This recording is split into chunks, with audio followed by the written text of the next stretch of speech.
Hi everyone, it's me here, Kimball, back here with another video. As you may know, if you've watched my videos, I worked in the building trades for some 25 years and I did a lot of kitchen and bathroom remodeling, and I got down into the crawl space under a lot of old houses, and those crawl spaces are very often terrible spaces.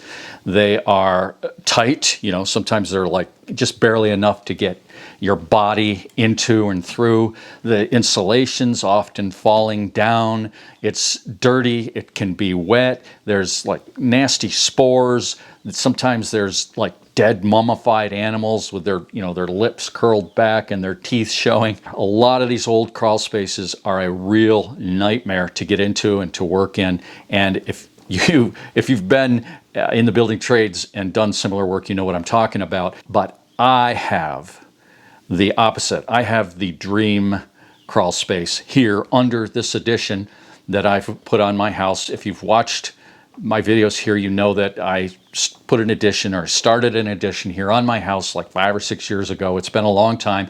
It's about half done. I still have a bathroom and a bedroom over here that need to get finished, and one of the things that needs to get done is to run the main plumbing line, the drain line, from this addition underneath the original house. And it's a job that I've kind of dreaded, but I'm going to get to it here. I'm going to show you, I think, running the drain line. I'm going to do it in a very specific way in another video.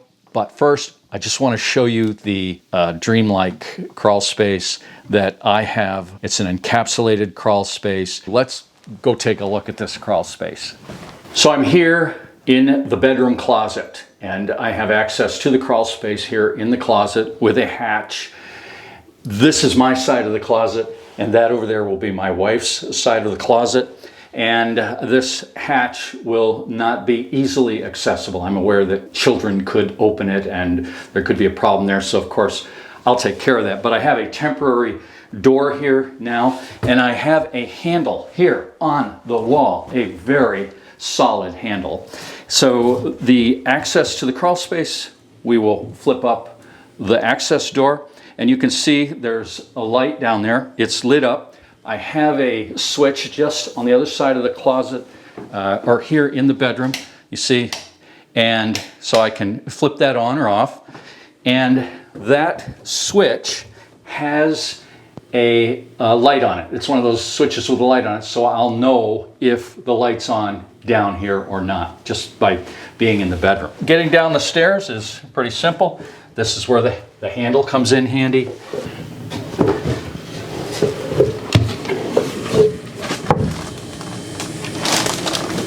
That opening is the width of these joists.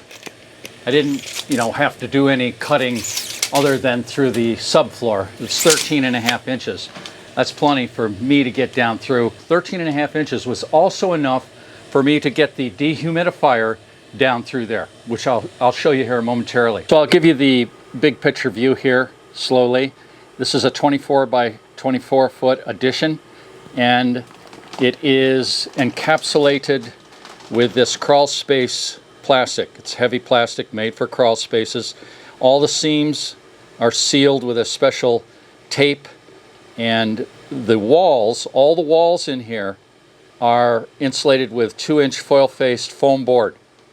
Okay, there's pea gravel under the floor here. There's several inches of that, and I have drains running through the floor around the foundation. I want to show you the dehumidifier, and then I'll show you what's beyond in through that hole. But take note that I have plumbing pipes sticking down there. This is an April Air E070 dehumidifier, crawl space dehumidifier. This is a fairly expensive item, and I haven't had it in here a year, I don't think. When I originally built this and encapsulated it and wanted to control the moisture, I had a regular dehumidifier from like Walmart down here sitting on the floor, and it worked. I could see it pulling the moisture out. But I wanted to get a crawl space dehumidifier. This is a nice one. I have it suspended here and these are just pressure treated boards, and these are those nifty little ratchet straps. I'll find them and put a link down below.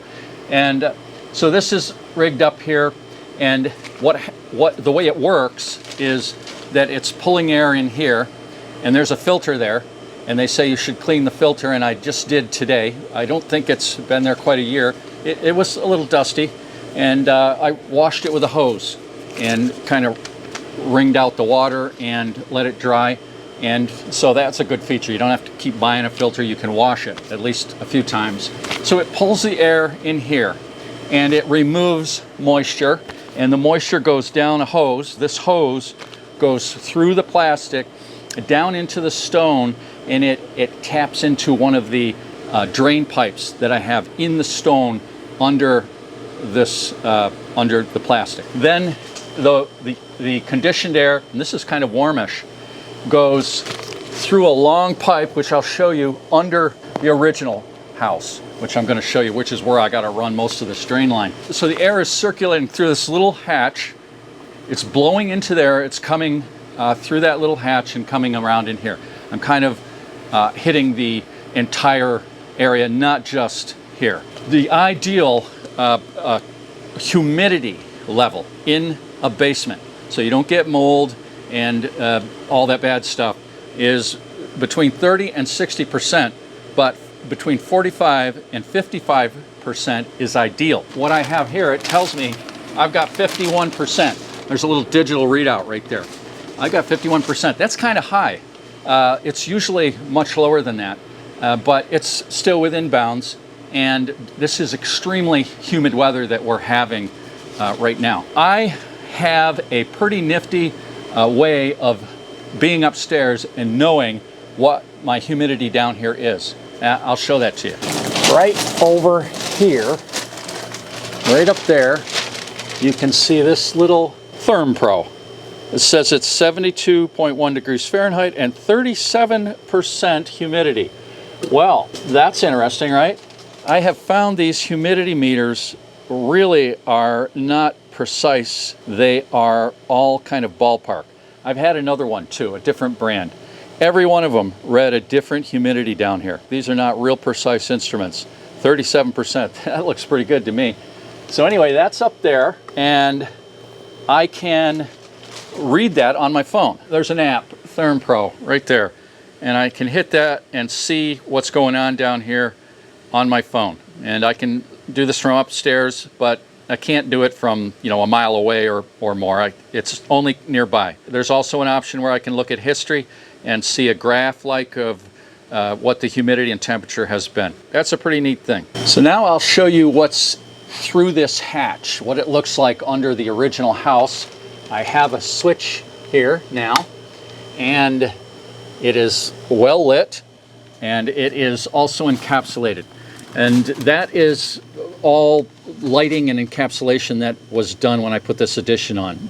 Prior to that, that space was just dirt and leaves. It was mostly open year-round and had airflow under there, but it wasn't an ideal situation. When we did this addition, my son and a friend of his got under there and they encapsulated it very nicely. While we're down here, I want to point out a very good idea, and that is the OSB, or probably back then it was called wafer board. That was the precursor of what we now know as OSB, in between all the floor joists.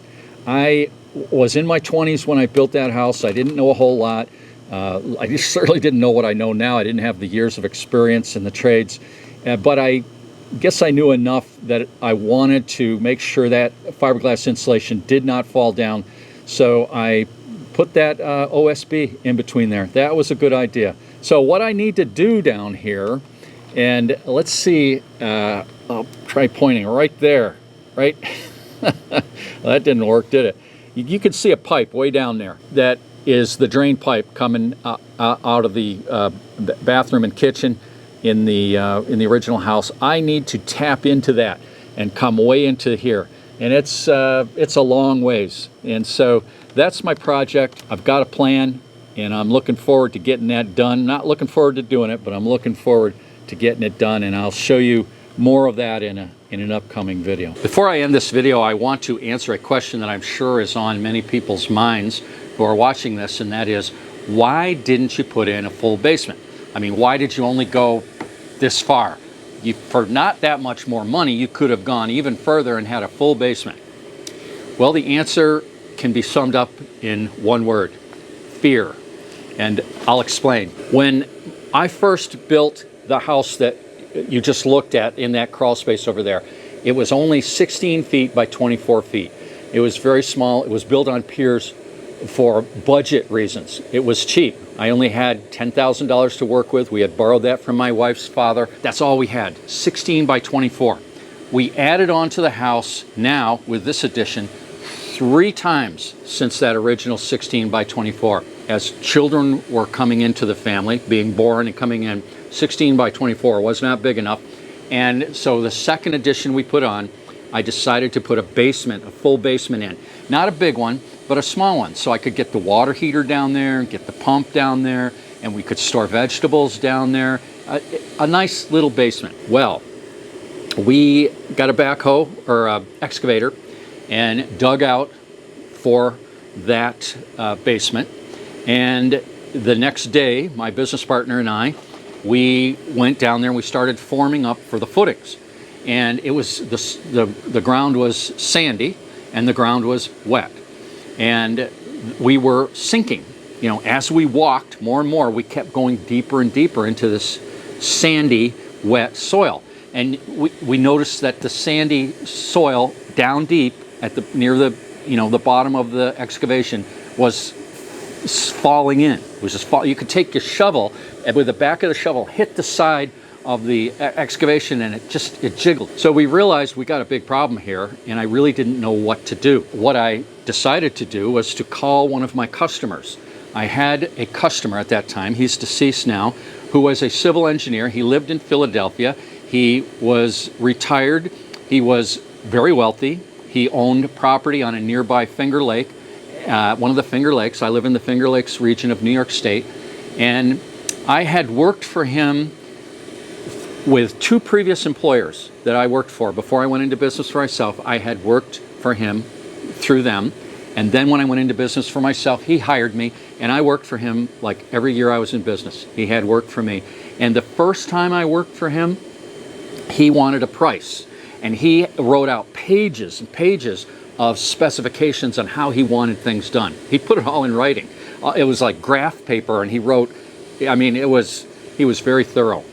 And I did the work, and he was pleased with the work, and he never wrote down specifications again, and he never asked me for a price again. He just told me what he wanted, and he trusted me to do it. He was a great guy, a great customer in that respect. He had made his fortune in building subways. He told me once, I'm not bragging, but I'm probably the best subway builder in the world.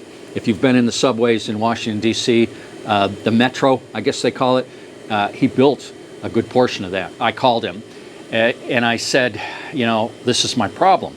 And he said, okay, this is what you need to do. Get the excavator back there, dig out all the sloppy stuff in the bottom, dig a trench off for drainage, then get the fabric. I don't know what they call it now, geofabric. The fabric that you put down, and it allows water to come up, but not the sand, not the anything else. He said, lay that down in the whole bottom, and then put in a foot of stone. He told me the size. It was big stone. Then put your footings on top of that. He said, you'll be fine. Get yourself some drain lines off to daylight, which is easy here. I got a gully behind my house. We did that, and it cost me a lot of money. I didn't have a lot to work with. It was expensive. That's what I did. He was right. It worked. It's been there a long time. Nothing's sunk. Nothing's cracked. There's no structural issues. He knew what to do. I'm forever grateful for having a customer like that. So that's why I did not want to go down and have a full basement here. I went down where I felt safe. And I think if I went further, I would have hit that wet sand. He said it's quicksand. He called it quicksand. In the movies, you know, you're sinking up to your neck, and that's the end of you. But He called it quicksand. That's why I don't have a full basement, and it's okay. I really don't need a full basement. Full basements they can be problematic. A nice encapsulated crawl space, lots of room here to work. That's good enough. So when I want to get up out of the crawl space, I just go up the stairs like this. It's no problem at all. It's easily accessible. Thanks for watching, everybody. I'll see you in the next video.